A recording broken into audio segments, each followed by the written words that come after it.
নমস্কার, বাঙালির ঘর কন্যায় সবাইকে স্বাগত।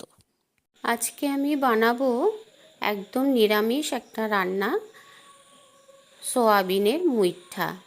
আমরা মাছ দিয়ে তো মুইঠা খেয়েছি, এটা একদমই নিরামিষ একটা খুব সুন্দর রান্না, ভীষণই ভালো লাগে খেতে। এই রান্না একবার করলে বারবার রান্নাটা করবার অনুরোধ আসবে। তার জন্য আমি প্রথমে এখানে একটা মশলা রেডি করে নিচ্ছি। এর জন্য একটা বড় সাইজের টমেটোকে পেস্ট করে নিয়েছি। এবার এতে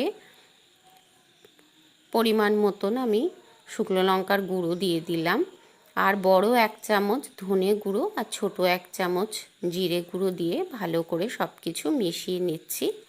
আপনারা শুকনো লঙ্কার বদলে এখানে কাঁচা লঙ্কা বাটাও দিতে পারেন। এটাকে নেড়ে আমি একপাশে সরিয়ে রাখছি। আর এদিকে 1 প্যাকেট সোয়াবিন আমি সেদ্ধ করে নিয়েছিলাম, সেটাকে ভালো করে জল চিপে আমি আরেকটা পাত্রে তুলে নিচ্ছি। এটাকে আমি একটু মিক্সিং জারে পেস্ট বানিয়ে নেব, তবে একদম কাদা কাদা পেস্ট হবে না, এটা একটু কিমার মতন হবে। এবার এটাকে আমি মেখে নেব।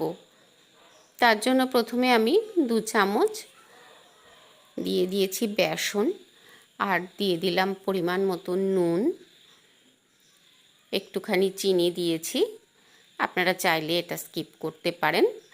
আর দিয়ে দিয়েছি পরিমাণ মতন হলুদ আর শুকনো লঙ্কার গুঁড়ো।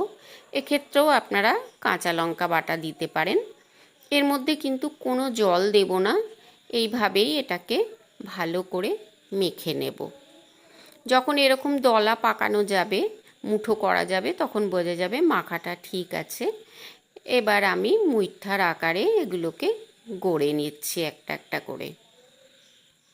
এইভাবে সবগুলোকেই আমি মুইঠা তৈরি করে নিচ্ছি। আর এদিকে একটা কড়াইতে বেশ কিছুটা সাদা তেল আমি গরম করতে দিয়েছি।